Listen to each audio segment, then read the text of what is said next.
for you. Give me a minute. Yeah. On the first day of the Energy Symposium, we focused on the energy storage technologies and the carbon capture storage. Today, in the day 2 of the event, we will focus on the nuclear energy and also in the advancement in the renewable energy initiatives. And at the end of the day, we will have one more session from yesterday that we couldn't make it. It will be about a carbon capture storage and carbon capture and storage. And one more addition thing that you need to mention. Please don't forget, participants who attend both days will have a e-certificate at the end of the day.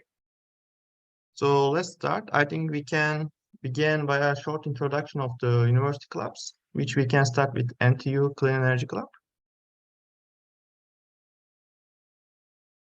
Hi, so I'm Jiaxi, the president of NTU Clean Energy Club.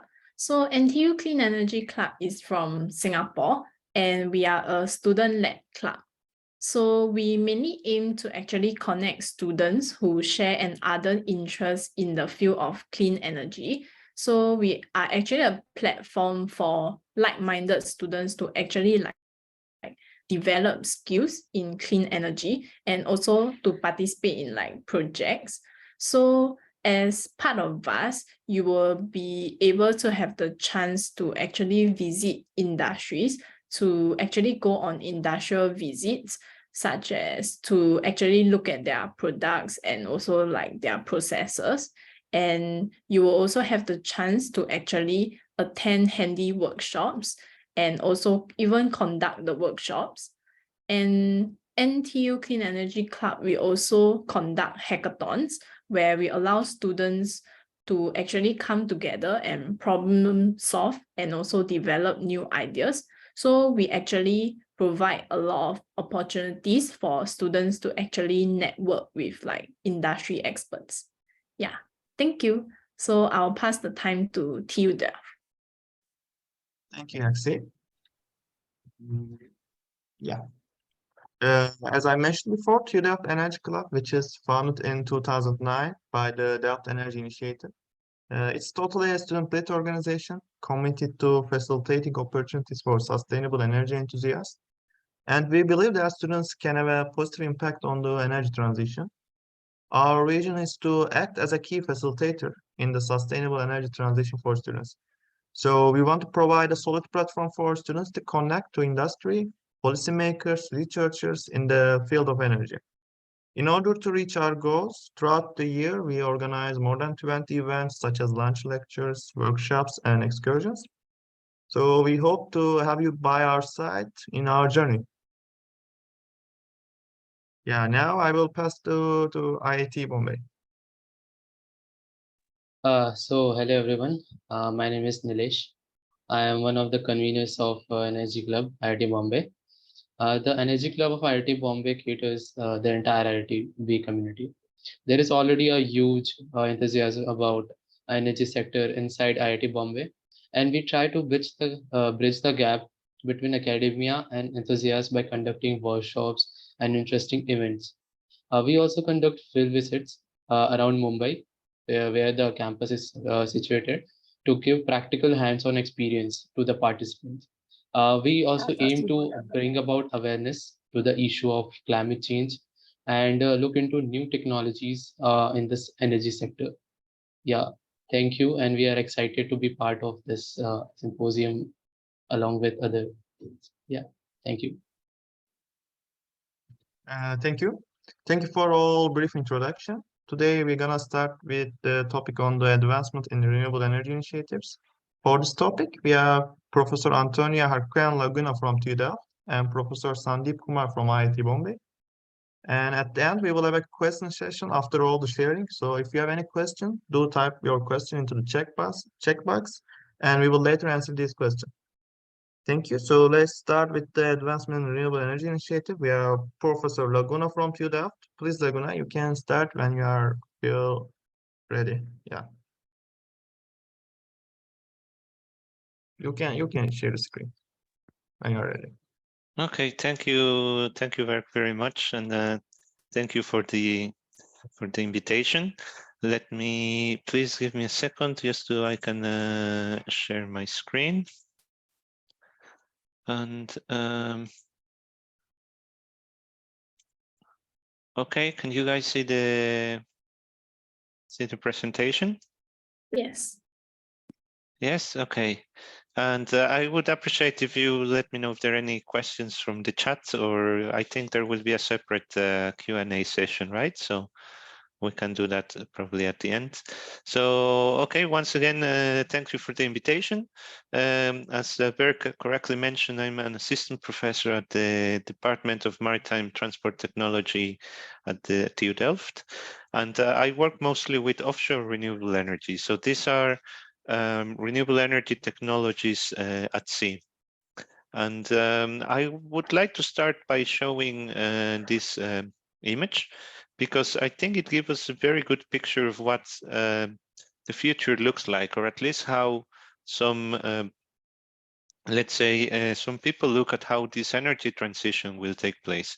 And for me, what is good to mention from this picture about the world primary energy supply that is going to happen until 2050 is to see the role of renewables that will increase substantially. But it's important to also notice that oil and gas will still keep a large part of our primary energy supply. So oil and gas will still be there for some years. Yes, we need to get more renewable energy in place, but it's not only about getting all these new technologies to develop them and to increase their share, but it's also about how to make the existing oil and gas industry also more efficient and more clean. So it's not only about shifting towards new offshore industry, but also about making the existing one also cleaner. And this is very relevant offshore, especially if we consider that 1/4 of all the oil and gas is extracted from offshore resources. So please keep this in mind, because I think this gives a broader view of also what the energy transition should look like.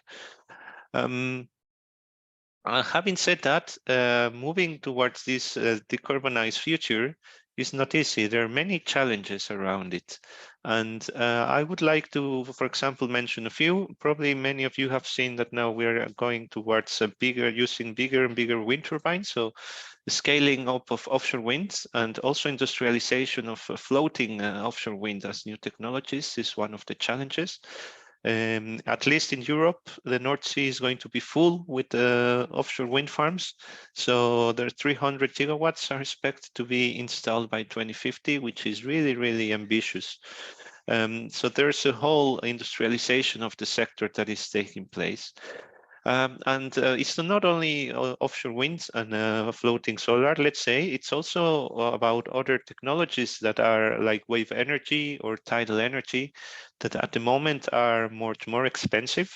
So the challenge is also about reducing their cost of energy and integrate them into the current system.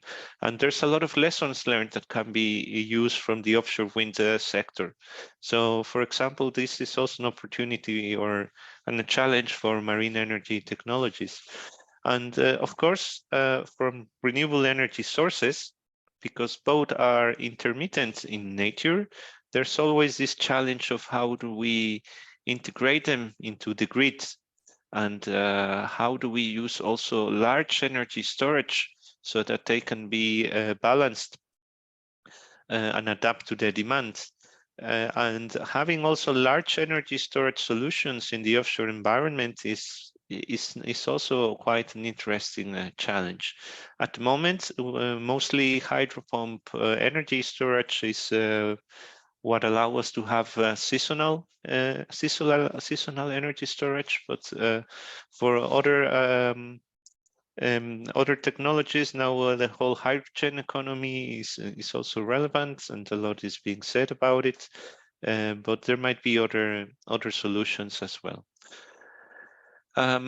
Then spatial planning, multi-use of space, so also how to combine renewable energies with other activities. A lot is being said also, for example, on islands and energy islands that can integrate many of these energy sources at sea. And as I mentioned before, also decarbonization of the oil and gas sector. And you know, also interesting to know that 5% of all the global oil and gas production is used as a fuel to keep them also going. So if you could replace their own fuel with renewables, that already represents a large share, at least in the current, with the current proportions in the energy mix, in which oil and gas at the moment is around 80% of the full primary energy supply. So there are many challenges. And I also would like to show a few examples of projects that have already shown how this integration can be done, at least with the oil and gas industry, and how and what were the challenges of this.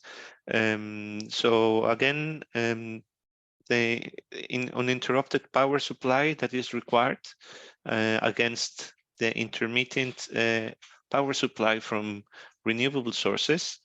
Reliability and redundancy is more important. Safety here, for example, is more important rather than, in this case, for example, costs. So just having something that works reliably has higher priority. Autonomy, because many of these platforms do not have a connection to the grid. So in a way, they're very far offshore and very deep. Many of them are at deep sea water locations. So being able to operate autonomously is also one of the challenges to make this integration happen. And even sometimes subsea utilization. When you talk about renewable energy, when you talk about deep water, sometimes that's anything above 100 meters. For example, that's when talking about floating wind turbines. But in the oil and gas industry, this is relative. So this would be shallow waters for the oil and gas sector. Normally there, when you talk about deep water, you're talking about 2,000 or even 3,000 meters of water depth. So also how to make sure you can get clean, green energy that is produced, let's say, above the surface, and how to transport it all the way to subsea so that it can be utilized. It's also kind of a challenge. And let's not forget that even though these are big challenges at a large scale, there's also a lot of synergies that can help to to position also other marine energy sources like wave or tidal energy, and to to bring them up as well. So for example, there can be synergies that can be used offshore if we can use the energy for marine of aquaculture, for example, if we use this for desalination, which also requires higher amounts of energy. We already talked about supporting oil and gas industry. And in combination with energy storage solutions, there might be a lot of fit-to-purpose technologies. And many of these ideas are still under development. So we refer to them as being at a low technology readiness levels. And this is a position where they are ideal for academic research, because then there's a whole process of studying them and develop them until they can be commercially available. So I think there's a lot of work and opportunities here as well for all these marine energy technologies.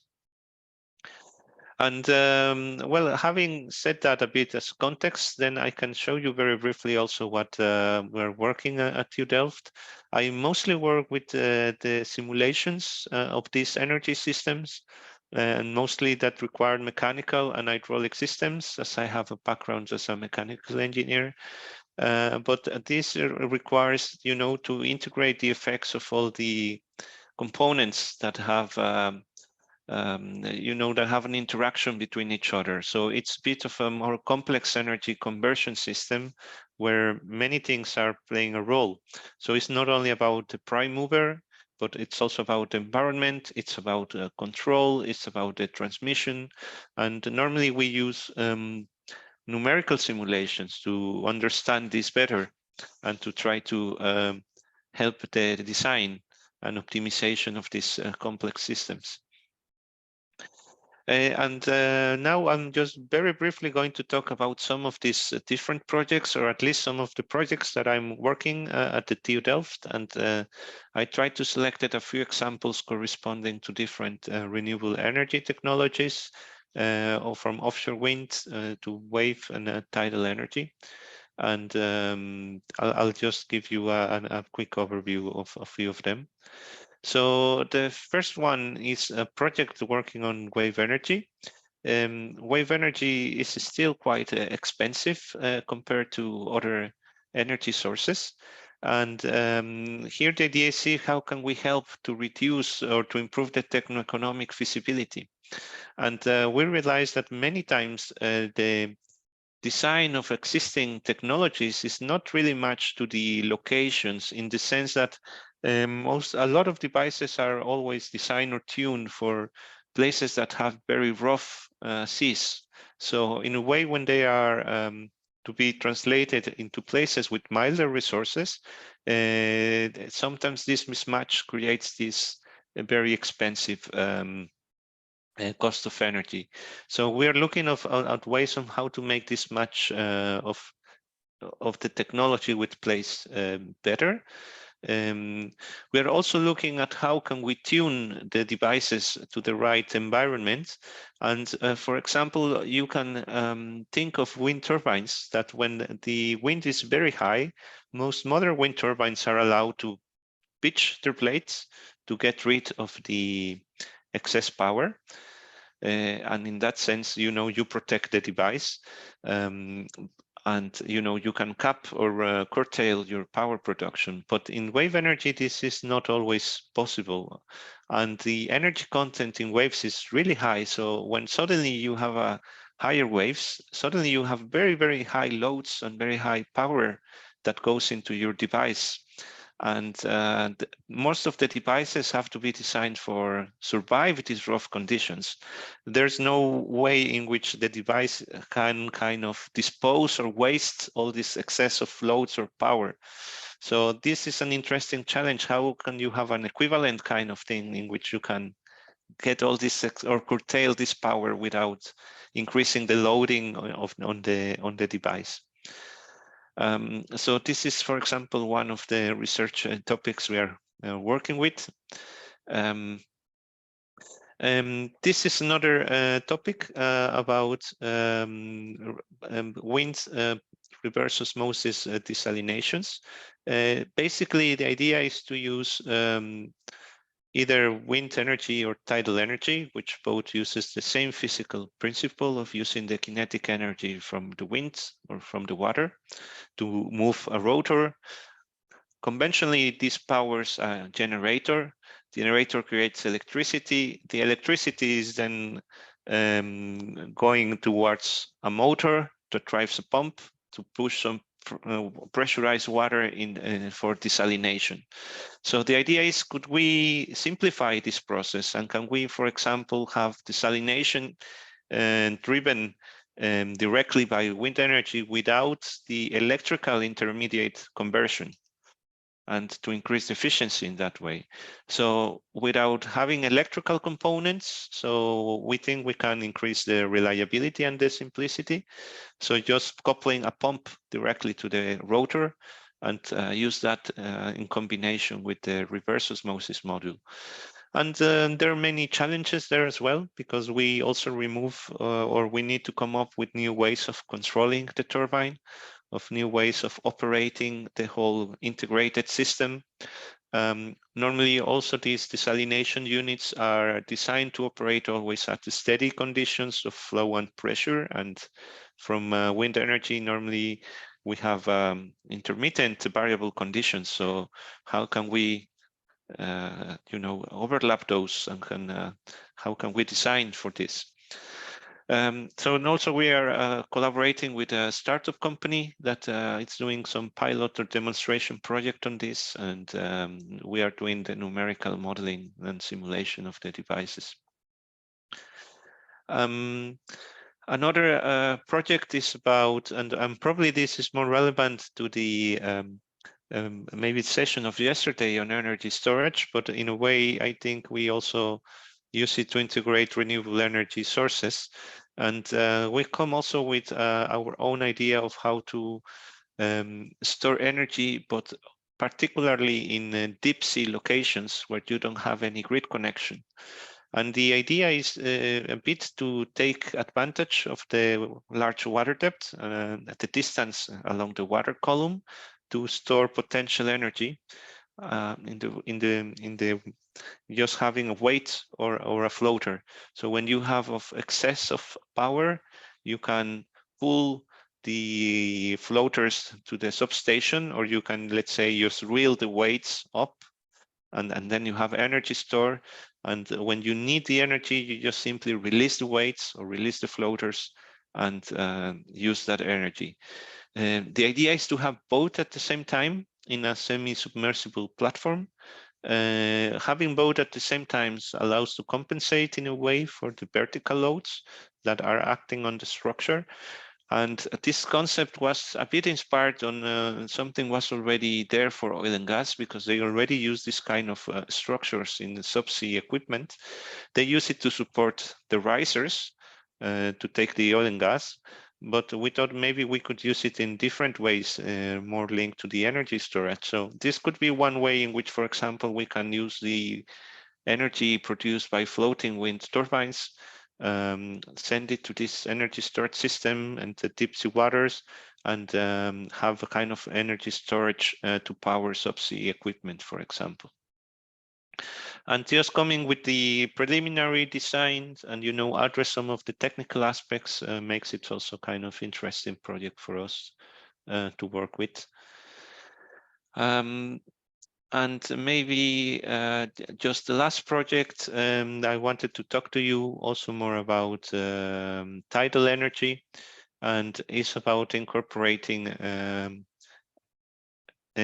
these tidal technologies into floating platforms. In the same way floating wind energy is now developing, we can think the same of floating tidal energy, and just incorporating the motion of a platform into the turbine already represents quite of a challenge for the loads and the control system.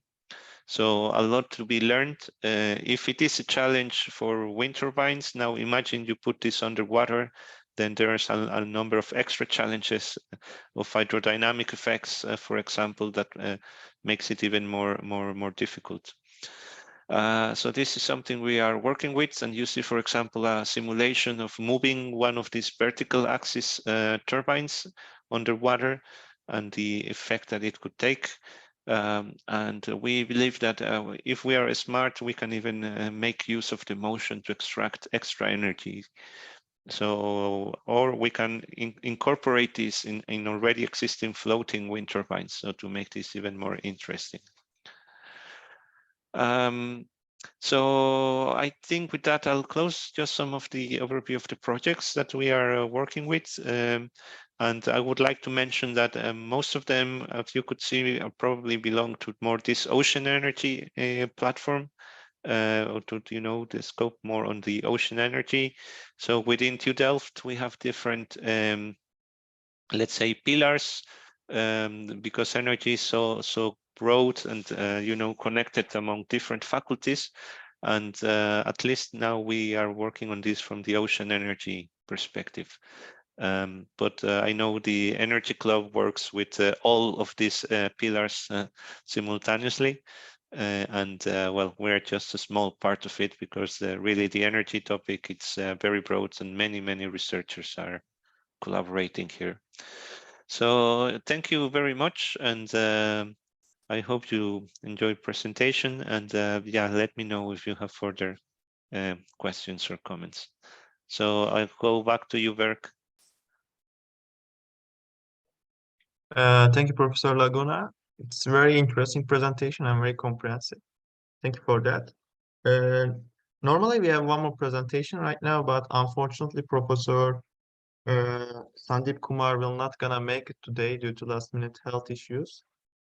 So I think we can go directly with the Q&A session if you are also available. Okay, because I see some questions on the chat, and I think I can start with this one. What technologies show the most promise for the offshore energy in the current state of technology advancements? Okay. So, Yeah, thank you for the question. I think at the moment it's mostly offshore wind that is taking the lead, and offshore wind is already economically viable, at least in Europe. It is already possible without subsidies, and I think well, there's a very ambitious plans of just scaling offshore winds beyond gigawatts. As I mentioned now, probably we have around 25, 26 gigawatts installed in the North Sea.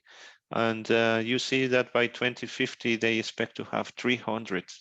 So that's a big challenge, but you know, exponential increase, but we are going there.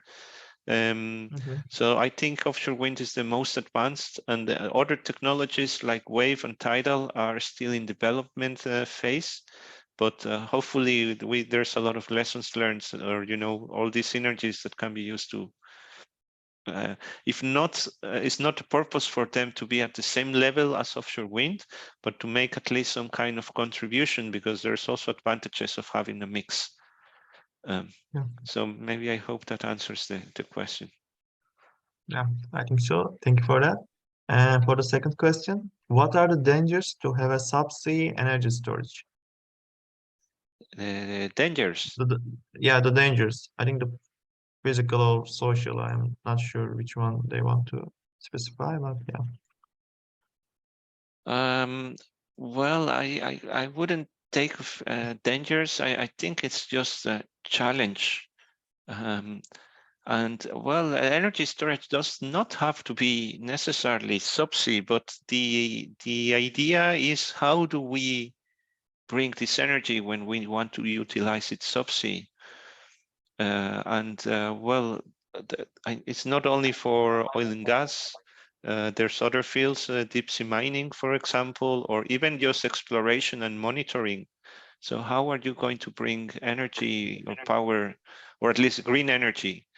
And if we think about renewable energy, because it's intermittent and you need somehow kind of energy storage, how can we make that possible? So just the solution I propose is just one in which we thought doing it under the water column might be might be interesting. Also because you're not subject to large storms, or let's say rough wave energy. Everything is more calm. Yeah. We can go with the other one if you wish. What are the energy level of production can we expect from floating tidal platforms? That I think you show a research project about, right? Yes, I think at the moment you have platforms already. Some developers have platforms of 1 or 2 megawatts, and I think those are the largest. Because I think still in the hundreds of kilowatts or a single-digit megawatt. So still far, let's say, from offshore wind, which you are already talking about 15 megawatt wind turbines. Okay. We have one more question, which is more generic, not that focused on ocean energy, but you can answer it, I think. What are the Sure. overlooked effects of sources of clean energy that can cause problems in future? Like overlooked Overlook effects of effects. Well, well, a lot of I think from offshore wind we know that there are many effects that are not really a problem in terms of the technology itself. However, it's not known how, if this will become a problem if you suddenly start using them all together. Like if having a wind farm has shown not to be or cause really significant damages to marine life or ecosystem. But what happens if you suddenly fill the North Sea with only wind farms? So the really big upscaling of all this is not yet known, but a lot of efforts are being put in trying to understand if these large scales will will happen. At the moment, it's really, I think we don't know yet exactly, but at the same time, a lot of our bets are also going there when it comes to the energy transition because of the space, social acceptance, and many other aspects in which now it's been decided, or at least here in Europe, that a lot of offshore energy has to take place. Okay. We have 3 more questions. If you are not tired, we can go on. But well, for me, it's perfect. fine. I think you're the ones keeping the the schedule. So from my side, no it's problem. totally fine for the schedule. No worry. Okay, the next question is, how do you think of the floating platforms for hydrokinetic turbines should be marketed? What countries do you think should be the first to adopt this technology? Hydrokinetic turbines, yes. Yeah, I think, well, first of all, is you have to look at places that have the good resource, right? So tidal energy is not a resource that is globally distributed. So there are only some countries have important resource, like the UK. I think in the many places in Asia have also very good tidals. The Netherlands, unfortunately, is not one of those places where I work. But that's what would be the first thing, right? Because I think when it comes to renewable energy, it's about using the resource you have. So if you are a country that has sun and wind, then use sun and wind. If you have tides, then you should use the tides. So in that sense, I think it should be more promoted in the countries that actually can make use of this resource. And maybe one of the things I didn't mention about tidal energy is the only renewable energy source that is completely predictable, because we know exactly what is going to be the tides by the hour. So, this is a huge advantage when it comes compared to wind or solar, and knowing exactly how much power we are going to get. About marketing, well, I don't think it's about marketing itself. It's more about being awareness of the potential that they can have and how much they can support the energy mix with other renewables. Okay, I think it's clear. And we have one more. It's about the ecology here.